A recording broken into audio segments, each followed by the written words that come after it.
சேர்த்து நடக்கக்கூடிய ஆட்சியாக இந்த ஆட்சி இருக்கும் என்று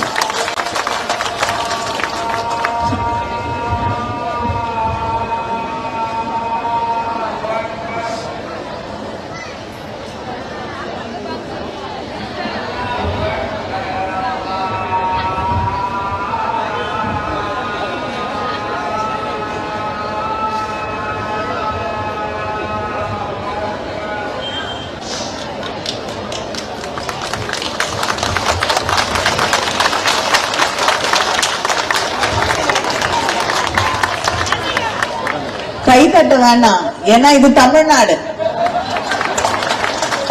எல்லாரையும் மதிக்கக்கூடிய, எல்லாருடைய நம்பிக்கைகளையும் மதிக்கக்கூடிய நாடு தமிழ்நாடு.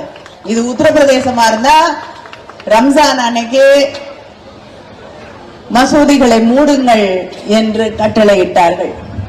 ஆனால் தமிழ்நாட்டிலே எல்லோருக்கும் மரியாதை இருக்கிறது. எல்லோரும் தமிழர்களாய், சகோதரர்களாய், சகோதரிகளாய் வாழத் தெரிந்த மண் இந்த மண்.